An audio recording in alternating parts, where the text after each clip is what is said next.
You're watching Betting Weekly Fight Life on the Bet Rivers Network.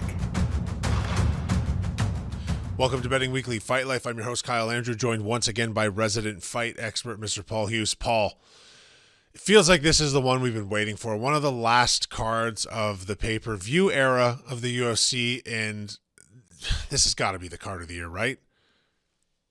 Yeah, if it's not first, it's definitely up there regardless.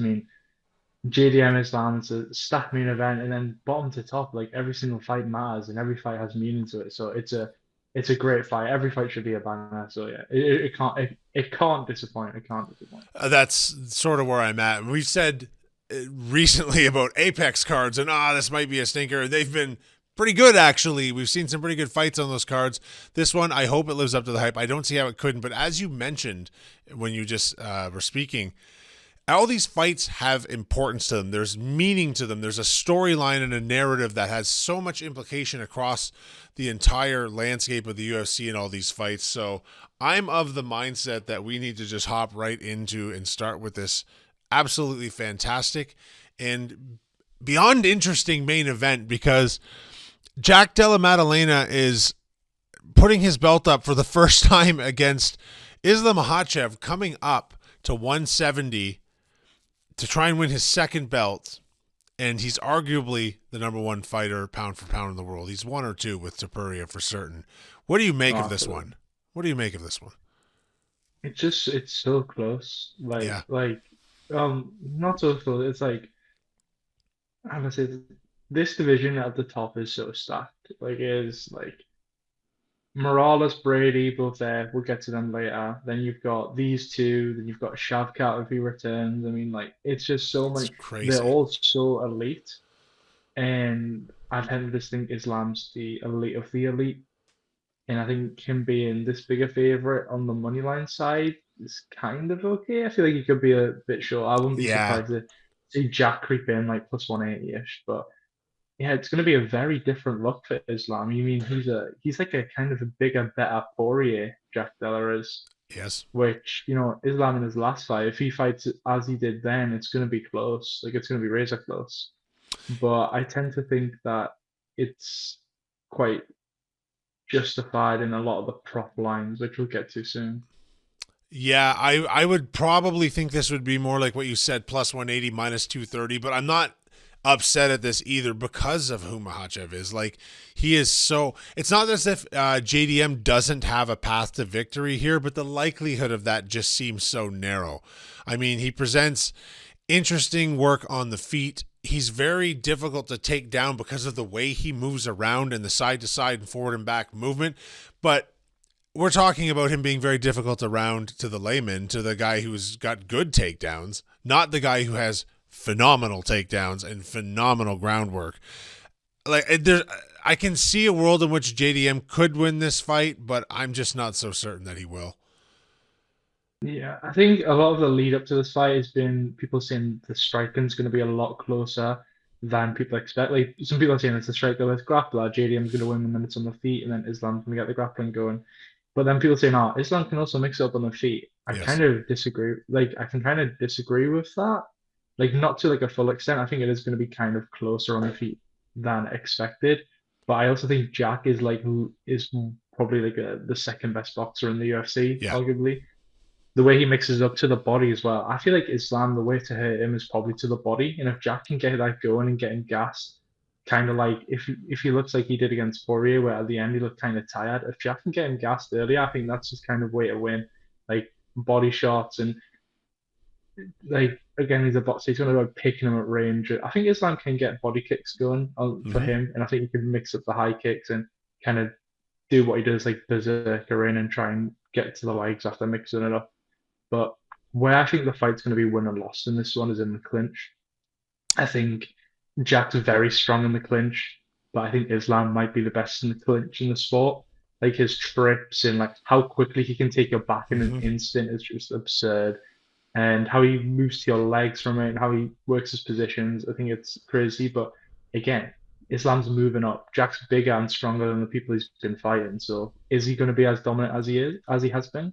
I tend to think he will be, because I don't think Islam was a small lightweight. He was quite a big lightweight, and Right. the mass he's put on, he looks like a he looks like a power lifter. He looks insane. He looks like a natural 170er at this point. Like, it's, if anything, we see that, oh, this guy was probably selling himself short by dropping all the way down to 155.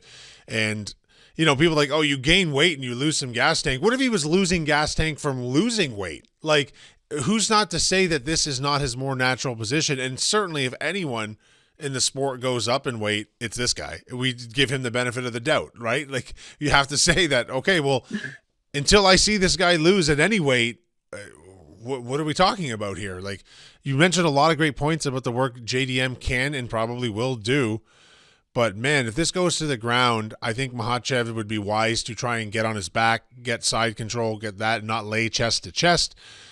But JDM has that path, but it's narrow, and I'm not entirely certain he'll be able to find it. I think it's going to be Islam getting the back and doing nothing with it for 5 minutes, probably in two of the rounds, like he did against Volkanovski, like he did Just against take the Poirier. points. Once he takes the back, he's happy to be position over submission. He's happy to take the minute wins in this type of fight. For him, this is like life and death winning. He doesn't care about going for a big finish that everyone's going to care about. He's maximizing his winning potential, which kind of leads to my bet in a second. But when he takes the back, he's going to latch up that body lock, and JDM's not going to be able to get out of it. That's right. I do think you need to take JDM down in the middle of the cage, though, because JDM's very good at using the cage to get back up and kicking off the cage and getting on top, and like, he can and using that to get sweeps as he did to Bilal. But I don't think he's going to get the sweeps that he did against Bilal against Islam. So I kind of think this is like a 55-60% jack on the feet, but on the mat it's like 80-85+% if I'm being generous to Islam. And I think he's going to find takedowns when he wants, really. All right, so Paul, what is your official play in this fight? Yeah, it's Islam to win by decision at +205. I think Jack's improved massively defensively in the jiu-jitsu. Again, with Craig Jones in his camp, Islam, as I said, position over submission is a very big thing for him at the now in his career, and I think he's going to be just winning the minutes in the grappling. And I think in the feet, he can probably steal a round or make it close and mix it up on the feet and then land a takedown at the end to secure it. Both fighters have great chins. Yeah. Both fighters are very defensively sound on the mat. I think this is going to be a war, and I think I'm siding with Islam. And I think his decision should be favoured over him finishing, honestly. And that being a +205, I think it's a huge fight. It's a strong play for me, to say the least. Yeah, I'm just looking on Bet Rivers right now to see total takedowns landed by Islam Makhachev over 3.5. Do you like him to get more than 3.5? Because I would think if you're looking at this as a decision, that's a prop bet you could also make. Because if this goes 5 rounds, he will take him down 4 times. That was almost the line, but I would rather looked at like an over 4.5, because I think if he gets one, like he's going to get one round. I think if he takes him down, Jack's going to struggle to get up. And if he does get up, I don't think there's going to be much time. And I think Islam's kind of just going to try and clinch him or try and just work on the feet. He normally gets around 3-4 takedowns a fight, so I think it's fair. I think the decision's the bigger price, the better value pay. So I'm going with the decision instead. But I do also think Islam could land fewer takedowns and still win by finish late. So if you do like Islam and think he has more finishing upside than I may be giving him, I think he can take over 3.5 takedowns. Yeah, I was just looking at that because I do know that JDM is very good at getting up from being taken down quickly. Like he does not just give up position on the ground quickly, but I mean, we haven't seen him do that against this guy, so it's a tough prop bet to make. I might look at it, I might sprinkle something on it, but I'm personally also looking this to be a decision win or possibly a sub for Makhachev, just because of his elite status in that. But I'm as of yet undecided. But Paul, where I am definitely decided is that everyone should be joining and signing up for the Betting Weekly newsletter, because if you like what you hear on these shows, you should sign up for that very same newsletter. Get exclusive tips and the free Insider magazine. Sign up for free at bettingweeklystudios.com. Something else I'm also very decided about is the the co-main event of the evening. Oh, thank you. I've been working on that. Man, this is a historically important women's fight. I've been looking forward to this one for a while, since it's been announced, and Valentina Shevchenko goes in the ring to defend her belt, or in the octagon, sorry, to defend her belt against Zhang Weili, Weili Zhang, depending on how you choose to use her name. She has chosen Zhang Weili, so I go with that. Man, I haven't looked forward to a women's fight as much as I've looked forward to this one in a while, and I think it's as much because of the historical implications and what we're seeing here. Shevchenko is one of the best to ever do it, and Zhang very well might be on her way to having the same thing said about her. Yeah, I think it's pretty clear these two and Amanda Nunes are the top three women's fighters ever. I probably have Shevchenko to go all around, to be honest. I think the stepping up and waiting against Nunes the first time was razor close, and I think she won the second fight. I think that's a Mm-hmm. bit of a decision robbery that not a lot of people talk about. And then obviously through her career, how consistent at age, like how long she's done it for. I think she's the GOAT for me, but I think Zhang's very close to being there, and I think whoever wins this fight kind of solidifies it in my book. Mm-hmm. But this is a razor close fight. Out of all my notes, I'm away now, and I did like downloaded all of their fight. Looked at this is like I did like 12 hours of tape on this on the plane, like just watching like the entirety of this, and I came to the conclusion that I think Zhang's a big price, plus 110. I kind of capped it probably the reverse of this, the Yeah. Shevchenko price. I think Shevchenko's aging. I think you can see that. I think if you're looking for the holes, if you go back and watch that Fioro fight and the Grasso fights, and you're looking for the holes in the game, I think they're quite glaring. I do not know how that Fioro fight. Like I think if Fioro was a bigger like was a shorter price than she was in a rematch today, I would bet her because I don't think that Same. fight runs out that way many more times, and I think she also won that fight. And I think Zhang has more of the wrestling upside as well. I think she's better on the feet. Shevchenko like she throws loads of spinning kicks that are going to get her in trouble. Like Zhang's going to Yes. take the back there, he's going to trip her. That's a big thing for me as well. Like she did that against Grasso, and then she went back to it in the next fight. She doesn't learn with that. And if she was doing that against Fiora, but Fiora's not going to take her down, you know that she's kind of safe there. But even if it's against Zhang, she's going to take her down. She's going to land brutal stuff on top. It's a close fight. I think the margins are very thin, but I think Zhang being the underdog, I think it's wrong. Yeah, I also agree with that. This was the fight I chose to write for the newsletter that I just mentioned in that super smooth ad read I just did. Um, to me, something I hate referencing too much is recent fight outcomes. You obviously look at it, you watch the tape, you do all of that, but these people are supposed to evolve and change as they move throughout their career. But Shevchenko is clearly towards the end of her run, and it has been a phenomenal GOAT status type of run. She is a beautiful precision striker. She always has been. She's an intelligent fighter. But just going back even to the Firo fight, if she doesn't break her nose early, it was her nose she broke, right? If she doesn't do that early, I don't think she wins that fight. And I think, you get clocked that way. And I don't know, Fiora is, I think she would be the belt holder right now if her nose didn't get broken. There's no way of saying that. I'm not trying to take it away from Valentina that she was able to break her nose because that's the whole point of fighting. And she did, it was a good strike and she used her precision to get it there. But I Hmm. don't think she wins that fight without that early heavy damage because I was shocked you break someone's nose in round one and then you can't finish them. That I feel like you should have been able to do that.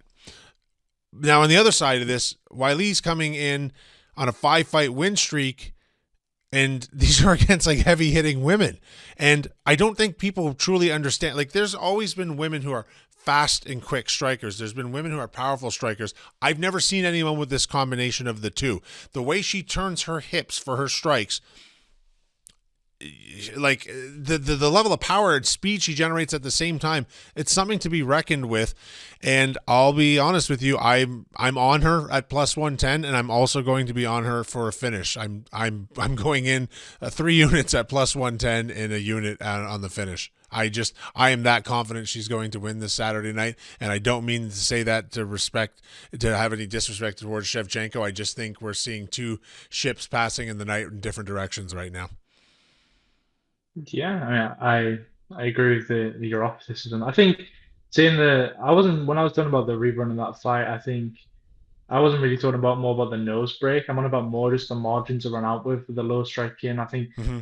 the grappling with how she caught Fioro and just like how she caught and took her down in the takedown that she got. It was just I just think the margins were so thin for her, and I do think Valentina is great. She mixes it up so well, with the grappling. She's so well rounded, and I think that Zhang has accepted bottom against people. Rose took her down, and she kind of like Yep. didn't do much proactively off her back. But I just think that she's going to take less risks in the defensive world. I don't think Valentina's going to be able to find takedowns as easy as maybe she has. I also think I think Zhang like wins comfortably against the people that Yes. Valentina's been going life and death with recently. I think she smokes Grasso. I think she finishes Grasso. I think the Fioro one, she kind of just schools her as well, unless Fioro's able to just outpoint her. But I don't think she does. I think she's a huge favorite there, and it Yeah. wasn't like a 50-50 tip into that. I think Zhang's the better stage of her career. I think she's more locked in, which is kind of subjective, and you can't really account for this in your capping. But Shevchenko kind of, I saw someone mention this, and then I kind of looked into it. She was kind of in like 10 different camps, traveling from place A to place B, and doing like media in all these different places and on talk shows in Morocco. I'm not sure what she was doing there. Then in Thailand, Zhang was started her camp where she normally does, and then she came to America, and she was kind of annoyed in the embedded episode because they said that they wanted her to come out and do like some sort of activity instead of just doing what she's been doing, which she said every single day of camp she's been waking up, going to the gym, eating, going back to the gym all day, every day in camp.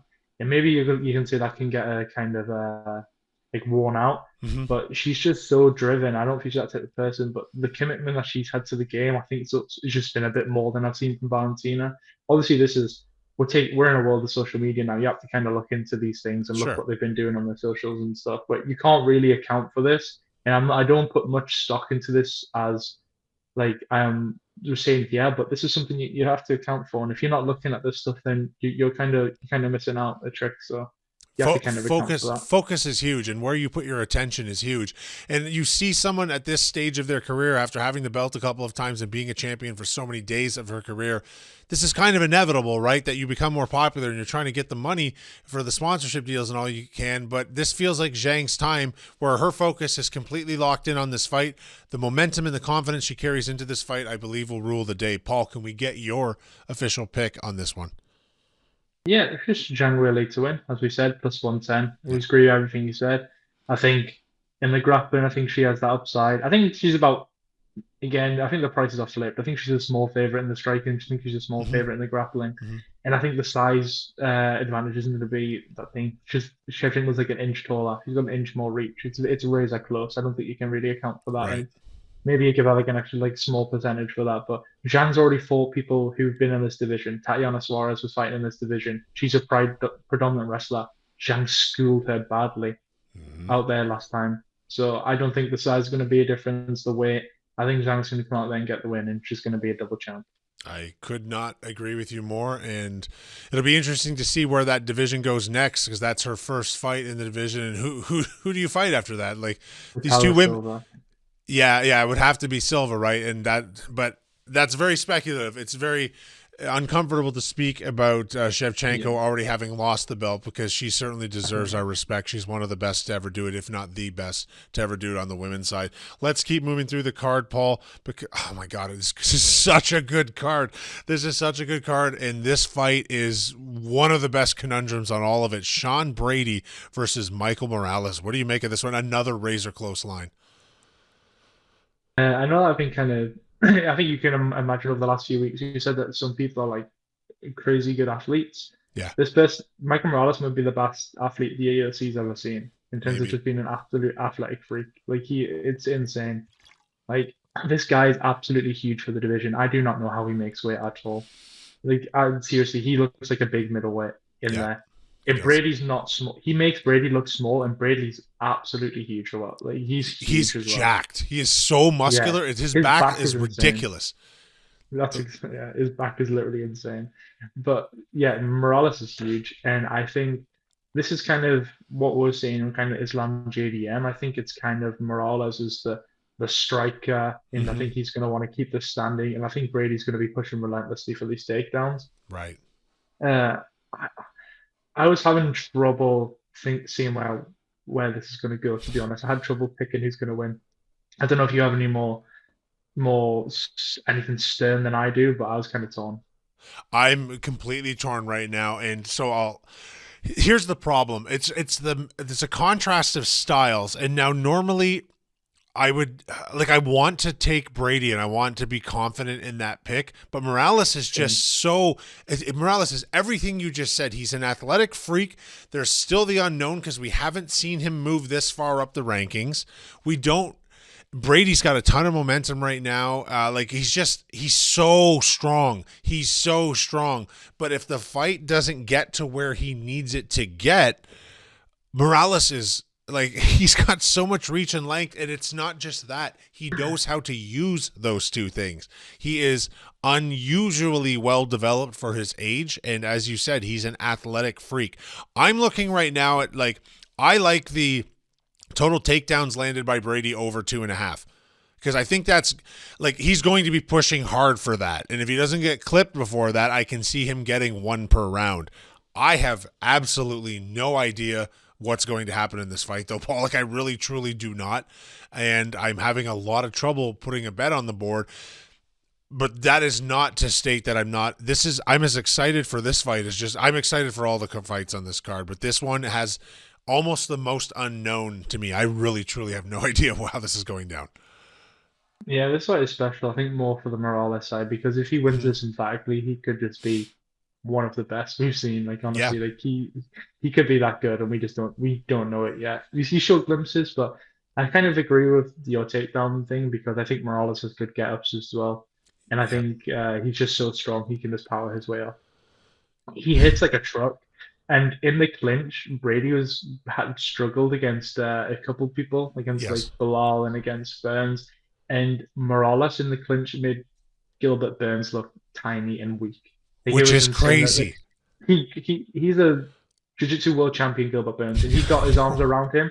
And Morales just kind of just picked his arms up and just pushed him away, and then just knocked him out. He is so strong, and I think it could kind of be the same. I looked at taking Morales KO because I think he can kind of just. I can imagine landing a straight down the middle and just sleeping Brady. Yeah. Hurting him and finishing him up against the cage. Sure. I think a round 1 KO if you bet on that Morales. I don't know what the current price is, but I don't know how wrong you can be unless Brady's to take him down. I think Brady's going to kind of build in the fight, and I think Morales will probably fade in the fight if it goes longer. But I think taking Morales early, Brady late, is probably the way I'd go. I'm going to pick Brady to win. I don't have an official pick on this, but if I had to pick someone to win, I'm going to pick Brady to win. But this is too close to me. I don't feel confident laying juice on either side, so I'm just going to pass. Yeah, this is one of those ones to me where I'm going to bet on every fight on the main card one way or the other, but to me, I'm not going to make this decision until they're probably walking out. But I like what you just said because I've got up on the screen here too. At Bet Rivers right now, Morales by KO, TKO, DQ round 1's plus 800. Michael Morales by KO, DKO, DQ round 2 is plus 1150. I might sprinkle something on both of those just because if he's going to win, it will probably be then and in that way. I still think Sean Brady wins this fight, but that's not me. That's me just saying I haven't seen Morales at this level, and Brady's strong and good, but for every reason you just said, there's no reason anyone should be surprised if Morales happens to take this one, Paul. Because Brady got chinned by Beneil, man. What's that? Brady got chinned by Beneil. Exactly. So it's Beneil's not Morales in the striking Morales part. finished Gilbert Burns round 1. He finished Neil Magny. Neil Magny's tough. If you could giving him something, he's tough. Gilbert Burns is tough. He took an insane knee off Jack Della in the round 3 after kind of ragdolling Jack Della. He was up on the scorecards and going to win a decision there. So, all right. Those are my official plays that I'm going to do a quarter unit each on the round 1 at plus 800 and a quarter unit at the plus 1150 round 2 because it's just too damn tempting because of who this guy is. Let's keep rolling through here. Oh my God. This fight is so interesting. Leon Edwards fights one of my favorites, the Marble Man himself, Carlos Prates. God, this is a fascinating fight too, is it not?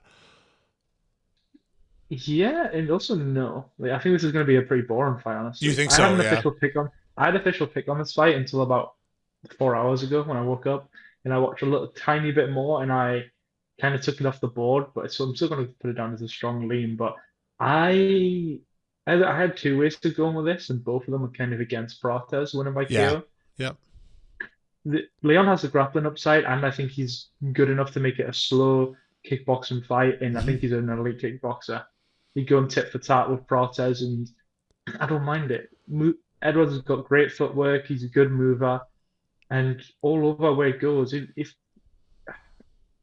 I think Edwards is also kind of like he kind of like gives up on himself, as you saw in the Usman one, where he kind of like had his head in his hands in his corner and his judge Absolutely. going out to fire him up. And against Brady as well, it kind of felt like he was just like kind of look for a way out, which is hard to say, especially against Leon. He's like one of my favorite fighters, and everything he does is great. But he's kind of hard on himself and kind of gives up on himself. But I think he knows if he loses this fight, I think he's done for being a contender in the sport. That's very And much the truth.